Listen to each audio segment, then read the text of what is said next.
From the heartland of America, focused on God, family, and country, the mouthpiece of the Midwest. This is Dale Carter's America.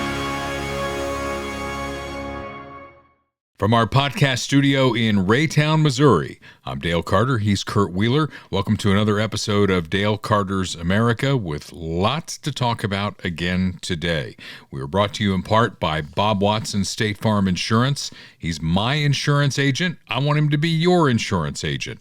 He's a great guy, and we've made a lot of changes to our insurance lately by adding another vehicle for a kid that just got his driver's license, so I know all about that. And I know that Bob Watson is the guy who's going to get me the best deal that there is, bundling our home and car insurance to save even more. Get a rate check from Bob Watson. State Farm's the name you know. Bob has been a State Farm agent for over 50 years at 816-229-7878. Auto, home, life, commercial insurance. He's licensed in both Missouri and Kansas. So if you live in either one of those states, give Bob Watson a call. So we have this podcast set up. We have audio only. We have video versions of it. And Kurt, you're going to walk them through the traps on how they can get it and share it and be part of Dale Carter's America. Absolutely. Thanks, everyone, for tuning in once again. Make sure you are subscribed on YouTube or Rumble for the video podcast. Drop a like, leave a comment, hit that subscribe button, and make sure you share it with your friends.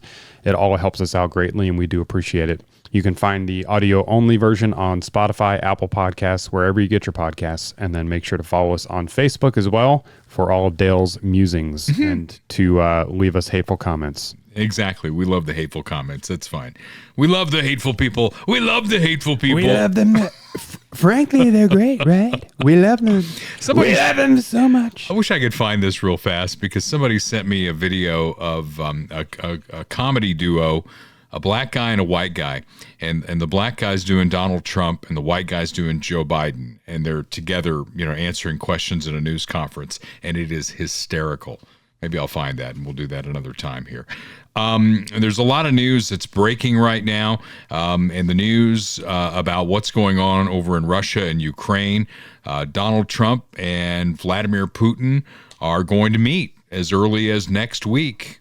I think Trump wants this thing over.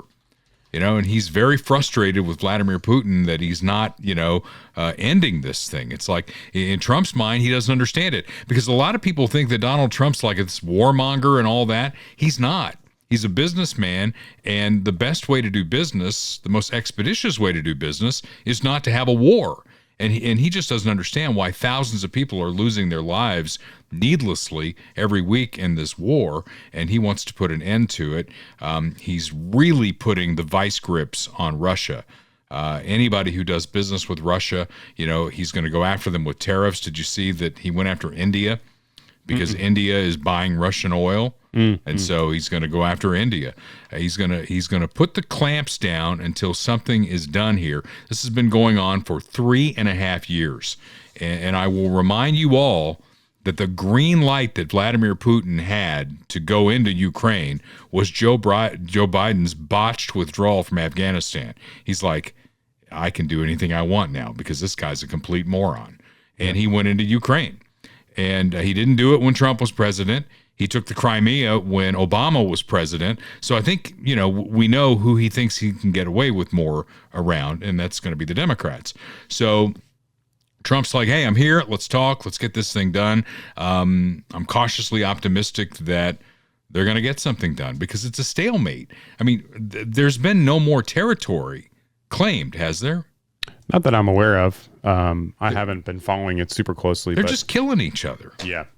And I think it's great. And you mentioned the best way to get business done.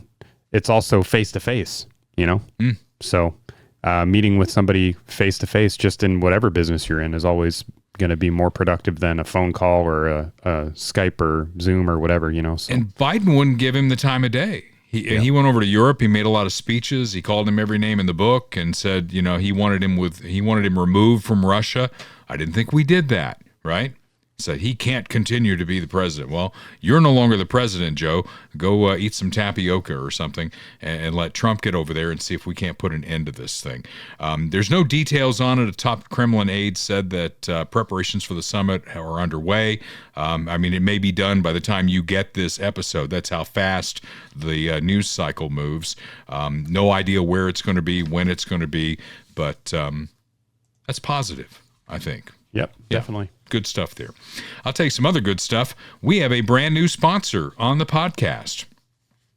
Very happy to welcome in Tim Porter. Tim owns the Christian Brothers Automotive location in Independence on 40 Highway.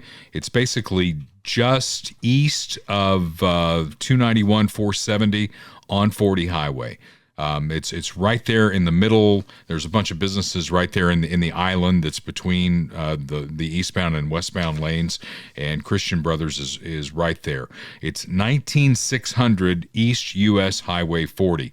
And the bottom line, Kurt, and you know this, we're keeping our vehicles longer, right? Mm-hmm. And with tariffs, I mean, we may keep them longer. I mean, if they pass that on to the consumer, you may decide, I'm going to keep this vehicle even longer. So Christian Brothers is a great place to take your cars. I've known Tim Porter for a very long time. In fact, he has employed 2 of my kids over time. Wow, there you go. Jonathan had a job there before he went on to fix airplanes down in Georgia, and Matt is currently working there. So I spend a lot of time there. I take my vehicles there. They do basically every model you can think of. Here's the list of the models that they do at Christian Brothers. See if you're in this universe. Ford, Lincoln, Mercury, all GMs, Chrysler, Ram, Jeep, Honda, Acura, Toyota, Lexus, Nissan, Infiniti, BMW, Audi, Volkswagen, Volvo, and more. And more. Did I hit your vehicles in that list? Yeah. I like that exhaustive list, and then and more thrown in there. Well, I can tell you they do Mazda because I drive a Mazda. So was that not on the list? It was not on the list. That's covered under That's and more. covered under and more. There you go. I guess. But essentially, they do everything. And when they do a repair on your vehicle, they're going to warranty it for 3 years or 36,000 miles, whichever benefits you the most. They have a complimentary courtesy shuttle. They'll pick you up and drop you off. Digital inspection of everything on your car. They've got the ASE Blue Seal recognized repair shop going for them. They've had that for 8 years. Certified techs. They have 40 plus current certifications, including hybrid and electric vehicles. They can fix your car and get it back out on the road. And just a really good environment. You know, usually you go into a shop and it smells like grease or whatever. Tim keeps a very nice lobby. I mean, it looks really nice just from the picture, you know. Even the exterior is like really nicely finished and everything. And love that. What brings us joy, taking good care of you. Tim Porter is a fantastic guy. Call him up at 816-839-9266 and arrange to have your vehicle, because you really need to have them serviced. I mean, growing up, my stepfather always told me, if you take care of your car will take care of you. And that means get the oil change when you're supposed to, check the tires and all that stuff, because a car has a lot of things that can go wrong on it. And if you stay ahead of all of the things that can go wrong on it, it's going to really take care of you. So that's Christian Brothers, the Independence location. They have several locations, but Tim Porter is at the location at 19600 East US Highway 40 in Independence. Tremendous people. They are tremendous people. Good folks. All right, so they are the new sponsor here. And I did tell Tim that when we get to, because you know what we do with our sponsors, we let them have a segment. Next week's segment, I think we're going to have the guys from Claycomo Shooters on, because there's been a lot of news relative to gunfire, gun violence, and that sort of thing. And the guys at Claycomo Shooters can certainly answer that. But we'll have Tim on when the weather turns cold about things you need to know about your car. Really a good informative segment. So we'll get that going as we get closer to fall/winter. Still almost 100 degrees in Kansas City, so I don't think we're going to do that. A couple of other sponsors we want to highlight here. Royal Roofing and Solar. They're the folks that did the roof on my house. They would love to do the roof on your house.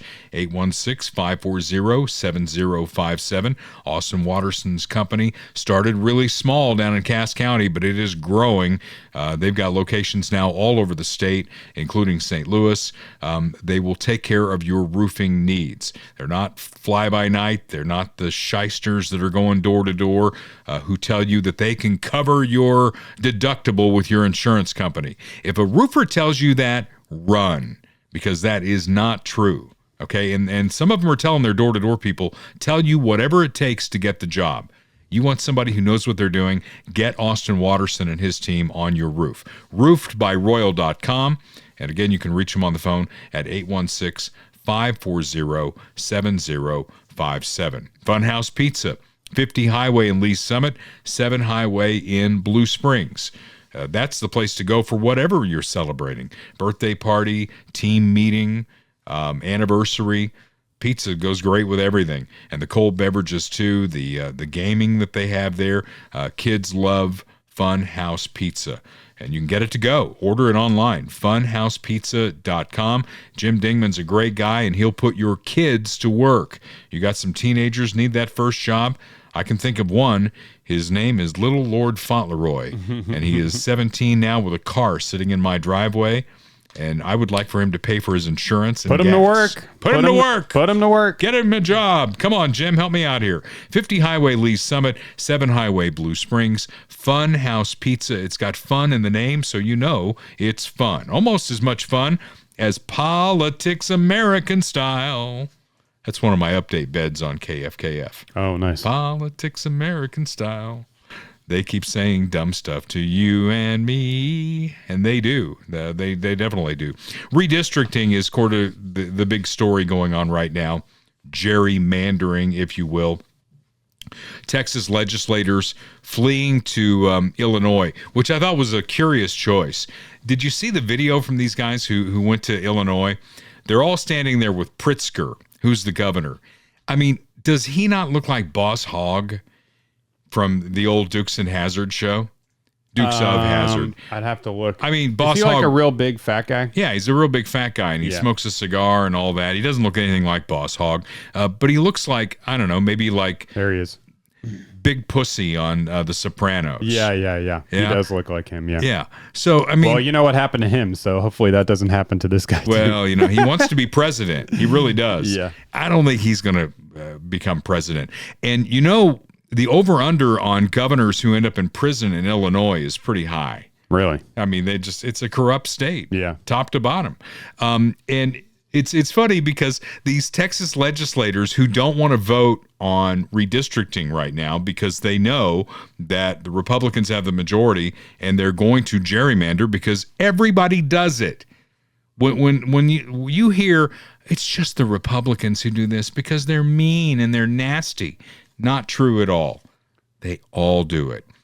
Did you see I put up a map of Illinois on the Facebook page to show you the Illinois 13th Congressional District, just to give a sense for how gerrymandering kind of works. Yeah, here it is. Yeah, that's the 13th Congressional District. Does that look compact to you? It's crazy. So they wanted to get a Democrat, so they had to go down and get East St. Louis to get enough black people, right? So, and they went up through different cities, and it takes a right turn there. It looks like a big gash across Illinois. That is the Illinois 13th District. And that's what gerrymandering is. Both sides do it. So if you think about it this way, the states are responsible for sending the congressional delegation to Washington, D.C. They set the borders. And unless they are doing it to disenfranchise based on racial lines, the Supreme Court has held that they can do it. I mean, you know, I saw Harold on the 5 yesterday, and the only thing that he could say against it was, I know you can do it, but you shouldn't do it. Yeah, that stops Democrats every time, doesn't it? Yeah. I know you shouldn't do. I know you can do it, but you shouldn't do it. So let's talk about gerrymandering. We did a whole episode on gerrymandering once before, but Eldridge Gerry, that's where gerrymandering comes from. He was a revolutionary figure. So this goes all the way back to revolutionary times, and it involves changing the districts to benefit the political party in power, right? And if you go to the East Coast, it's pretty funny. The Northeast is so gerrymandered that there are no Republicans currently in the House of Representatives from the northeastern states. Not one. It's crazy. Okay. Now, I know a little bit about Massachusetts because I worked in Connecticut across the border for 3 years. The western part of Massachusetts is very conservative. Yeah. Donald Trump got 36% of the vote in Massachusetts in 2024. There are 0 congressional representatives who are Republicans for Massachusetts because they've gerrymandered it. Here's a kind of a chart with some of these statistics that I pulled. So 2024 U.S. House elections, vote share versus seat share in Democrat-leaning states. So on the left here is the percentage of the share that went to Republicans, and then the number of seats that they have in the House. So California, 40% of the vote goes to Republicans. They have 9 seats compared to 43 Democrat seats.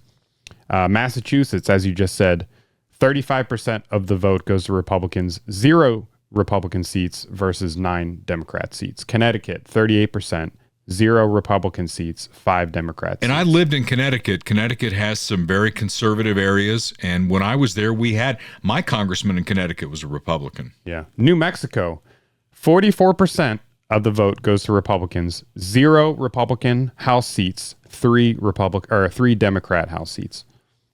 Yeah. So pull up that story that I found from CNN. This is not a video, but it's just a story. And all I want really is the headline out of it. Because when I started looking up stuff, it's like, are both sides guilty of gerrymandering? And the headline there from CNN says, no, both sides don't gerrymander the same. And if you got into the weeds, the same is doing a lot of work there. Yeah, and exactly. That would. But when you get into the weeds of it, basically they single out the Republicans, the mean and nasty Republicans. They're the only ones who are doing it. So has Trump started a gerrymandering war between the blue states and the red states? Because Gavin Newsom says we can fight back. Really, you can? I mean, you can make the Republicans look worse in California. I mean, I guess you could. In my mind, this is the Republicans actually catching up, because, when you were probably the age that your little guy is, or maybe you weren't even born yet, Kurt, Bob Michael was the minority leader in the House of Representatives. He was a Republican from Illinois, really nice guy, loved to play golf with whoever the Democrats were that were running the place, and they were very happy being in the minority. They were in the minority for 50 years. 50 years. It's crazy. They didn't, it's like, well, we're going to play golf. We're going to go to the parties on K Street. We're going to just be the nice guys and all that. And Trump's not a nice guy. Yeah. Trump's like, they've been screwing us for years. Look at all these states. Get busy with it, red states. We got to take advantage while we have the majorities. And Texas is doing this now. What's her name? The liberal from Texas.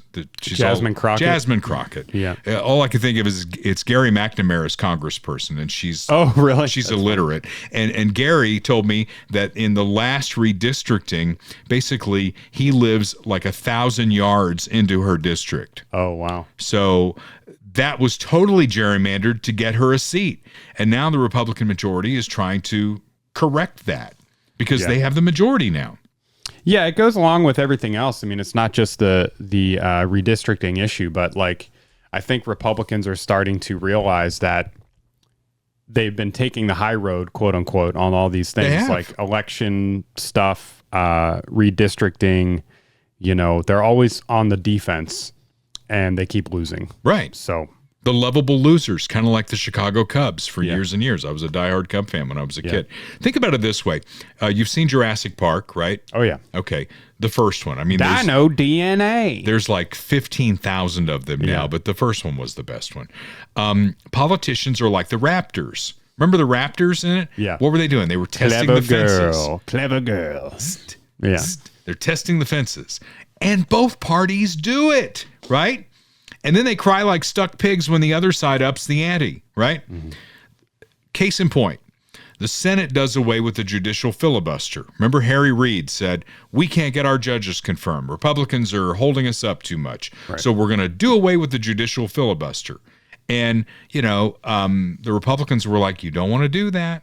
It's going to come back to bite you. Mitch McConnell, he said, you don't want to do that. And then all of a sudden, Donald Trump becomes president, and we get 3 conservative justices on a simple majority vote in the Senate. That's not the way it was drawn up, but Democrats opened the door and Republicans walked through it. That's what happens, right? Yep. Yeah. Then they just flat out lie. I mean, the lies are really, it's funny because they have lied so much on the Democrat side that it's projection. We talk about that. Now they've got to put that on Trump. So they've got a lie calculator for Donald Trump. It's like he's lied 15,000 times. And he does. And we're going to get to that coming up. But the big lies, the lies that really matter, are coming from the Democrats. Trust me on that, and I'll prove it with some receipts coming up. Meanwhile, Mamdani, the guy who wants to be the next mayor of New York, he found somebody to support him. It's funny because the Democrats who live in the tri-state area, they want nothing to do with him, right? Even Cory Booker. It's like, yeah, I got a golf game. I don't think I can make it to your deal. He hasn't taken his angry eyes off yet. He found somebody to support him. And I loved it because the New York Post put up this picture that you're going to see the video on. And it said, the African-American and the Indian. Can you guess who's going to support him? Yes, it's Elizabeth Warren to the rescue. New York City is the place to start the conversation for Democrats on how affordability is the central issue, the central reason to be a Democrat, and that delivering on it in meaningful, tangible ways that will touch working families is why we're here. Yeah. Is that really why we're here? Is that the responsibility of the government to make sure you've got affordability? There's some of these terms that you can just kind of pick up on that they use to manipulate people. And one of them is working families. Like, isn't that every family? Who's not a working family? The people that are taking our assistance. Well, yeah, but they want to help them, more than anyone. So, but they use these catchphrases to make you think that they care about you. I mean, one of the issues that I have with government on all levels is what it really is the role of the government. And we talked about this last week. When government gets involved, everything costs more and it's less efficient. And in New York, they really want to take over. They want to have government grocery stores. How's that working out here in Kansas City? Let me tell you, not well. So is this the direction we're going to go in blue states? Is Mamdani the first? By the way, I saw somewhere the New York Times wrote a story that Donald Trump has reached out to Andrew Cuomo. Cuomo's campaign denies it. Trump's not saying anything, but the New York Times has a story that Trump, and Cuomo, they used to be buds, right? Not so much after Trump became president, right. But the story is that Trump is reaching out to Cuomo saying, hey, you got the best chance to win, and it's my hometown, and I don't want to see a communist mayor. Wow. That's interesting. Interesting. Strange fellows, right? Definitely strange bedfellows. So Minneapolis now has nominated an avowed socialist. So are the blue cities going this way? And you've heard the concept before that socialism's fantastic until you run out of other people's money. So, which happens very quickly. What's going to happen in those cities, right? Because the people who have the money, who could invest in those cities, where are they going to go? They're not going to put their money there. You're going to see a lot of empty buildings, and this is the guy. Oh, there you go. What's his name? Can you pronounce it? Omar Fatah. He looks like a Vikings fan to me. Yeah. Right? Very American looking guy right there. Yeah. So how's this going to work when the government literally takes over everything?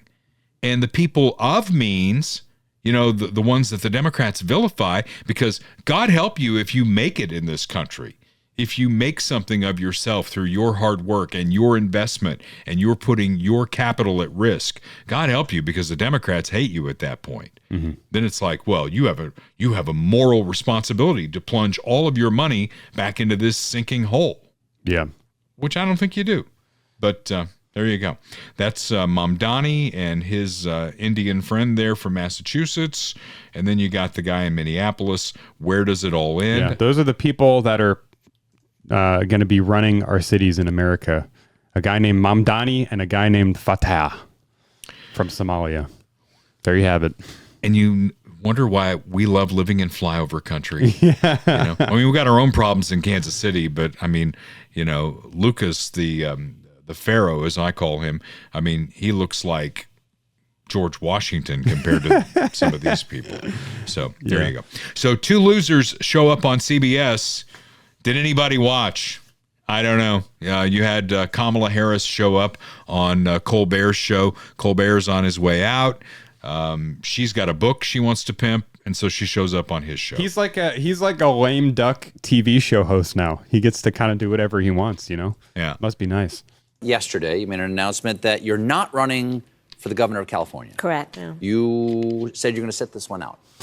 Why are you sitting this one out? Can I just stop it? I'm sorry.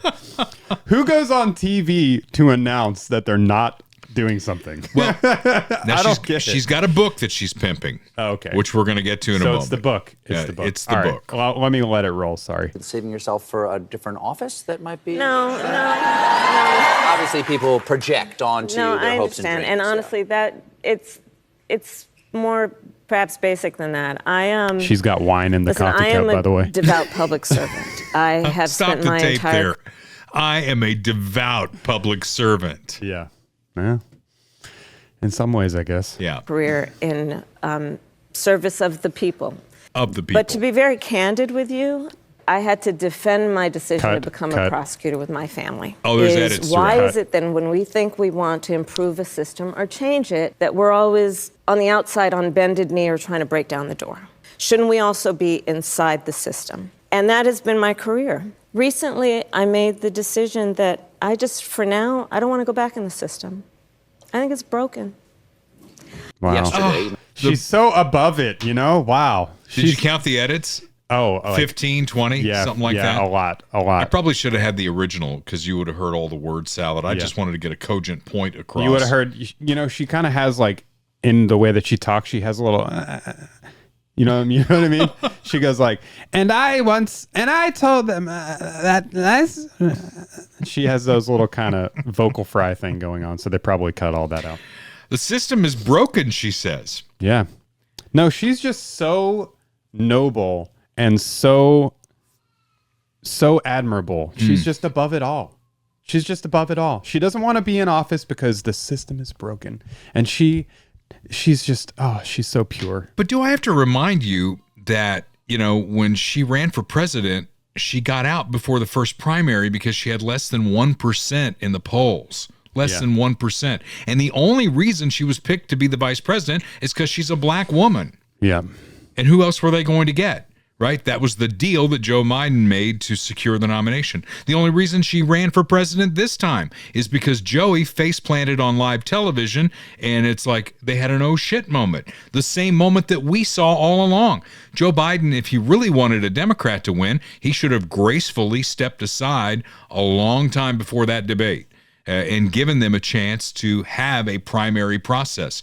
If they had had a primary process, do you really think she would have emerged with the nomination? No. But I mean, that's why the system's broken, is because she didn't win. So, so who is now the de facto leader of the Democrat Party? That seems like an easy question, but she had trouble with it. This is the other Colbert clip. Yes. Okay. who's leading the Democratic Party? I'm just curious. There are lots of leaders, and there's generally a leader of the Democratic Party. You know, like, oh, that's the leader of the Democratic Party. Who comes to mind? I think there are a lot of, I'm not going to go through names because then I'm going to leave somebody out and then I'm going to hear about it. But let me say this. I think it is a mistake for us who want to figure out how to get out and through this and get out of it to put it on the shoulders of any one person. It's really on all of our shoulders. There you go. Wow. I mean, inspiring. It seemed like a easy question. I mean, Inspiring. if you look at the polls, I mean, she is leading right now as far as 2028. It's because nobody else has emerged, and she's just the name the Democrats know, and she's only got like 38% of Democrats. I mean, that's terrible. You were just the presidential candidate, and you got like 38% of the vote. There are Democrats that could run for president that, while I don't agree with them on a lot of things, they can put a sentence together and would represent the office well, right? You could think of at least a couple, right?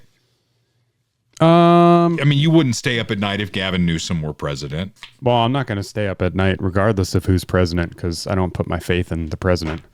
But I'd worry if Kamala Harris was president. Yeah. I worried a little bit when Joey B was. Yeah, I'd worry, but it's not going to keep me up at night. Yeah. But yeah, I don't know. I mean, I think they'd all be bad. Most Republicans are bad too. So yeah, well, we got to have a president. It's in the Constitution. Yes, that is true. So, will you read her book, The 107 Days of Her Campaign? Let's check it out. Just over a year ago, I launched my campaign for President of the United States. 107 days, traveling the country, fighting for our future. The shortest presidential campaign in modern history. It was intense, high stakes, and deeply personal for me and for so many of you. Since leaving office, I've spent a lot of time reflecting on those days, talking with my team, my family, my friends, and pulling my thoughts together. In essence, writing a journal that is this book, 107 Days. With candor and reflection, I've written a behind-the-scenes account of that journey. I believe there's value in sharing what I saw, what I learned, and what I know it will take to move forward. In writing this book, one truth kept coming back to me. Sometimes the fight takes a while, but I remain full of hope, and I remain clear-eyed. I will never stop fighting to make our country reflect the very best of its ideals, always on behalf of the people. So thank you for being in this fight with me. I am forever grateful. And I cannot wait for you to read this, and I'll see you out there. Yeah. So she can under on how much of the book she actually wrote. Oh, very little of it. Yeah. Although there might be a chapter in there on Tim Walz. What the F was I thinking? Yeah. Right. Yeah. She can read off a teleprompter. She just proved that.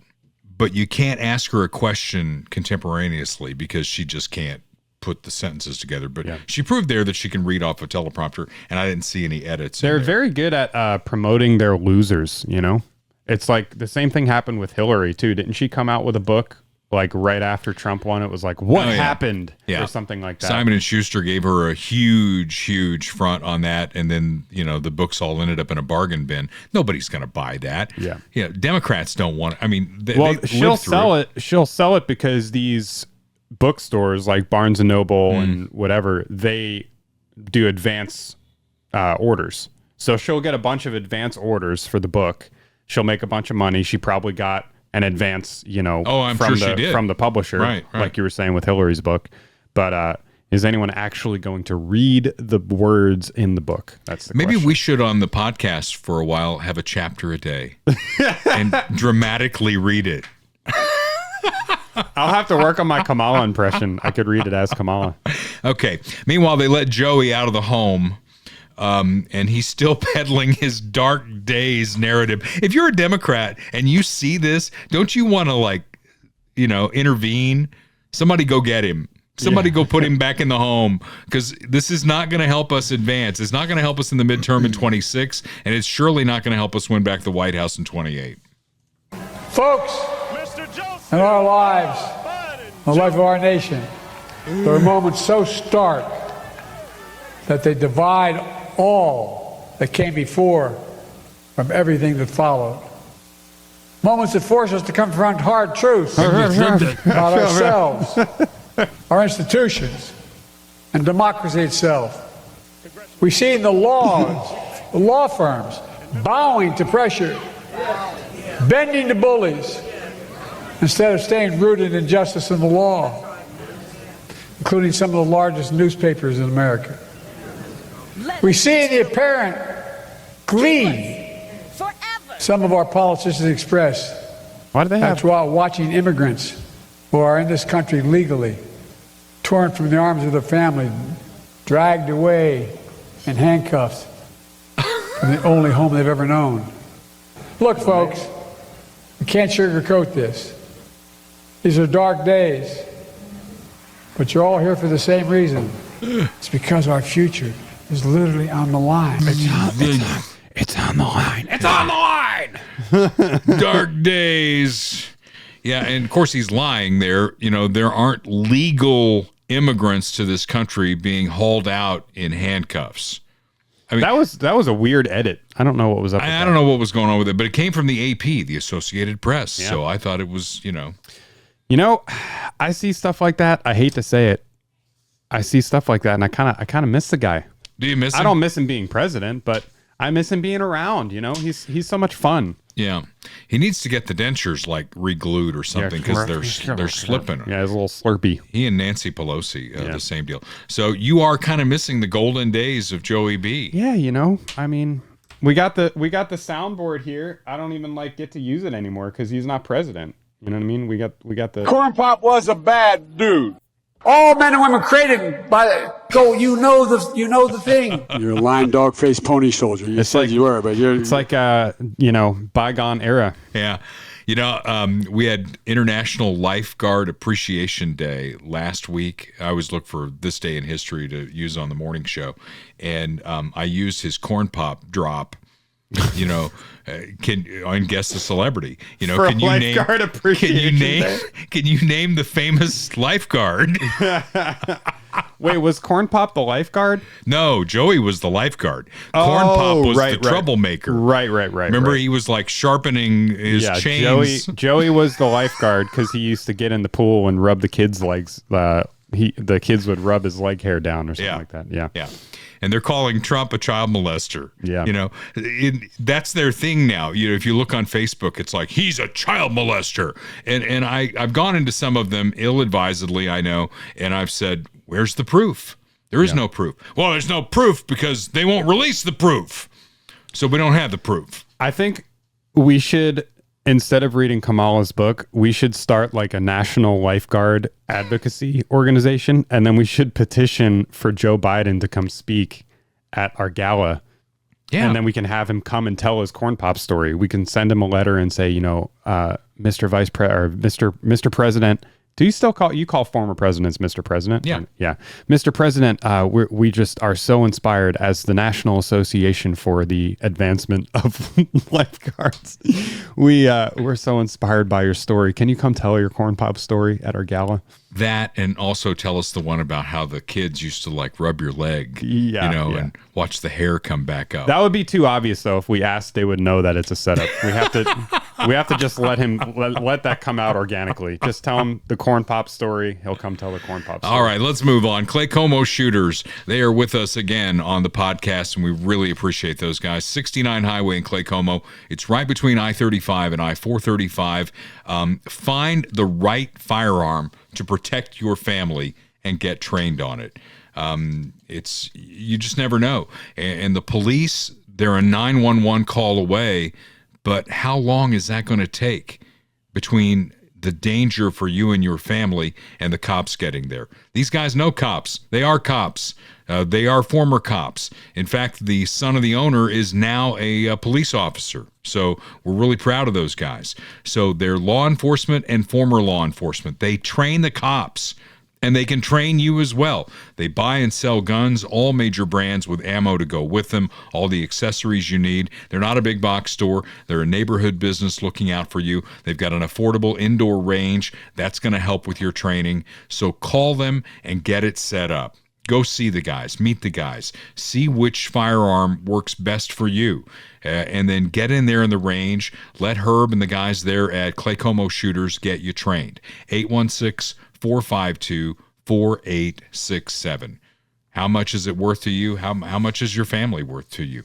Get yourself trained, because these are the days we live in. You talk about the dark days that Joe Biden's talking about. It's not getting illegals off the streets, because if there were a competition between Donald Trump and Barack Obama, Donald Trump is a distant second to what Barack Obama did. And Obama was doing the right thing, getting those people out of here. Joey, you're the one who opened the gates, and now Trump is taking out your trash.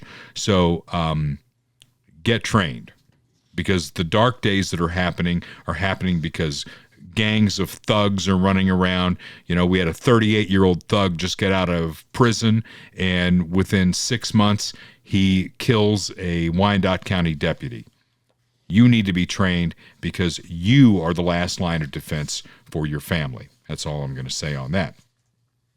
How about turning 65? That's coming up. Some of us are closer than others. I'm a lot closer than you are. Yes. It's fine. How about your dad? Is he? I mean, he and I are about the same age, right? He's 65. Oh, he is 65. Yeah. So he's on Medicare. I don't know. That's what I meant. I mean, that's the checkered flag that 65-year-olds are looking for, because, you know, Medicare is run by the government, and it's a program that you do want to be on. But which part? Which plan? What supplements do you need? The guy that we know who can navigate all those waters is Kirk Doris. I had a conversation with him this week, and I said, you know, what's the impact of the big, beautiful bill on Medicare? He goes, oh, my God, you have no idea. So we're going to set up a special segment with him to talk about the big, beautiful bill's impact on Medicare. Bottom line is, if you're turning 65 or you know somebody who is, get on the phone and talk to Kirk Doris. He is our resident expert on Medicare. His company is called Medicare Simplified KC. The name says it all. Get an appointment with him. Either you go to him in Independence or he'll come to you. 816-701-6661. 816-701-6661. That's Kirk Doris. He is our expert on Medicare. And if you're turning 65, you know how important Medicare is to your future. Okay, so that's the truth. Now we're going to get into some lies. You ready for the lies? Sure. It's actually a Morgan Wallen song. Lies, lies, lies. But it's definitely tied to politics. We have an example here of a recent bold-faced lie from Chuck Schumer. I mean, bold-faced lie. You know, it keeps getting worse. Today, Donald Trump and the White House announced they're going to spend $200 million to build a large, fancy White House ballroom. This is what Doge was all about, folks. Cutting things, taking things away from you, and not giving it to some place that needed it. Giving it to the big shots who run the show, Donald Trump at the top of the list. Maybe he can park his new plane in the big ballroom. It's probably big enough. Yeah. So, I mean, we could dissect that. That is just a complete bold-faced lie. So Trump does want to put a ballroom on the White House. If you've ever been in the White House, which I have you been in it? Yeah. It's a lot smaller than you think it is. Yeah. And think about how the White House has grown over the years. In Abraham Lincoln's time, actually all the way up to Teddy Roosevelt, the president had an office in one of the bedrooms on the residence level, right? It was Teddy Roosevelt who envisioned the West Wing, so that the, you know, executive branch would basically have offices on the White House compound. So when you do a big party or whatever, a state dinner, they cram very few people into the East Room. I mean, they are butt cheek to butt cheek in there. Yep. And Donald Trump envisioned something a lot bigger that would be built onto the East Wing, working with the historians, working with the Park Service to make sure it's absolutely right. Where Chuck is wrong, this has nothing to do with Doge. Trump's paying for it and raising private money. So this has nothing to do with Doge, and he damn well knows it. Did you see Trump on the roof? Oh, yeah. He's up there. He's Can like, I play the clip? Oh, yeah.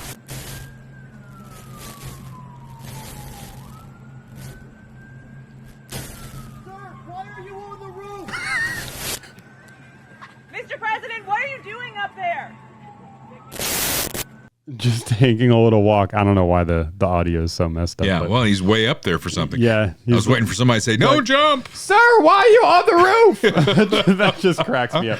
I think this one's a little bit better. Same clip. Mr. President, what are you doing up there? Taking a little walk. Come down and talk to us. Look for your help. Are you considering more renovations? I mean, the guy is funny. The guy is very funny. Have to hand it to him. But, he's offering to add something onto the White House. Jackie Kennedy added the Rose Garden. We didn't have a Rose Garden before Jackie Kennedy. She did a lot of yeah, really nice renovations. She really did. You had the Truman renovation that happened. We paid for that. The federal, the taxpayers paid for that. There have been swimming pools put in, taken out. Presidents leave a legacy.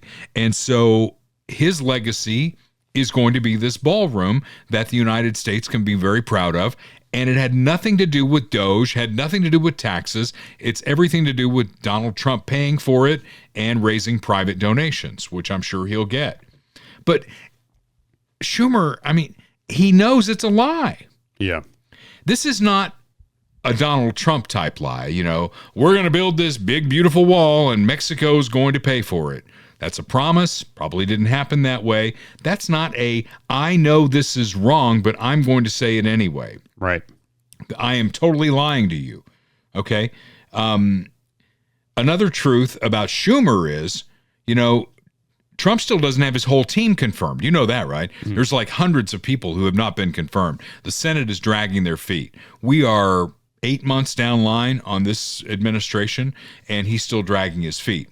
So he goes to the Senate leadership and he says, look, if I can get billions for this and billions for that, clawing back more money, more swamp speak, I'll take the brakes off and we'll get your people confirmed. Did you see what Trump told him? Mm-mm. Go to hell. Yeah, they're always trying to position and manipulate and, get what they want. That's why we have these omnibus bills and everyone's trying to sneak their little thing in, Yeah. It's all so slimy. It is slimy. And I feel like Trump is trying to do something about it. And the backlash coming from the swamp, both sides really, they don't want to see that. Yep. They want to go back to that slime-filled area that you're talking about. So Democrats do have a history of lying. I pulled a couple of clips. I pulled a couple of clips of Republicans too, trying to keep it as even as I can. But here's the first famous Democrat lying clip. I want you to listen to me. I'm going to say this again. I did not have sexual relations with that woman, Miss Lewinsky. Indeed, I did have a relationship with Miss Lewinsky that was not appropriate. In fact, it was wrong. I want you to listen. So, that's a lie because he knew he did, and damn it, if she hadn't come up with that blue dress, he probably would have skated on this, but she came up with the blue dress, and that is a lie. When you know, in fact, that you did something and you go before the cameras, I want the American people to listen to me with my crooked finger here. I did not have sex with that woman. Here's the next lie. Second one, would the president pardon or commute his son if he's convicted? So I've answered this question before. It was asked of me not too long ago, a couple of weeks ago, and I was very clear, and I said no. Perspective, is there any possibility that the president would end up pardoning his son? No. Secondly, his son, Hunter, is also up for being sentenced next month. Does the president have any intention of pardoning him? We've been asked that question multiple times. Our answer stands, which is no. Again, you've also said several times that the president would not pardon or commute the sentences for his son, Hunter. I just want to make sure that that is not going to change over the next 6 months. The president's saying he would not. It's still a no. It's still a no. It will always be a no. It's still a no. It will be a no. It is a no, and I don't have anything else to add. Will he pardon his son? No. Yeah, until it is, yes. And maybe, in Joey's defense, maybe he didn't pardon him. Maybe it was the auto pen. That auto pen had a mind of its own. That is true. Yeah. So Republicans aren't immune to lying. A couple of clips here. Okay, this is Nixon. Television audience. And I want to say this to the television audience. I made my mistakes. But in all of my years of public life, I have never profited from public service. I've earned every cent. And in all of my years of public life, I have never obstructed justice. And I think, too, that I can say that in my years of public life, that I welcome this kind of examination, because people have got to know whether or not their president is a crook. Well, I'm not a crook. I've earned everything I've got. There you go. I am not a crook. Of course, you know, I don't know what the truth is on the money, but as far as him never obstructing justice, I think the record's pretty clear from Watergate that he did, in fact, obstruct justice. What's the other one? I don't even remember it. This one is Bush Sr. Oh, yeah. And I'm the one who will not raise taxes. My opponent now says he'll raise them as a last resort or a third resort. But when a politician talks like that, you know that's one resort he'll be checking into. And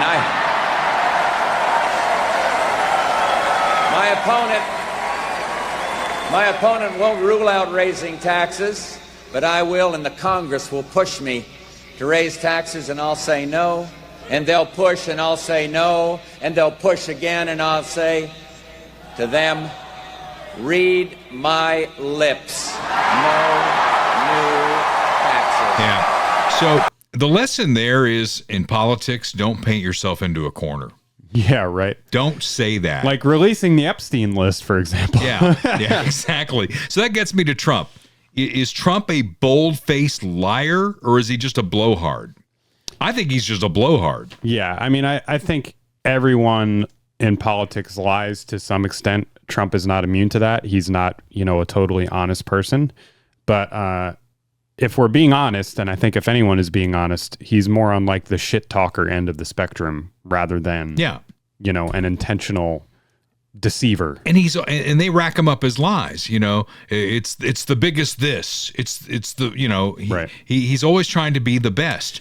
And I've mentioned this many times before, probably, but my favorite part of the first Trump presidency was when he had the team that won the NCAA football championship in the White House, and he brought in all this McDonald's. Right.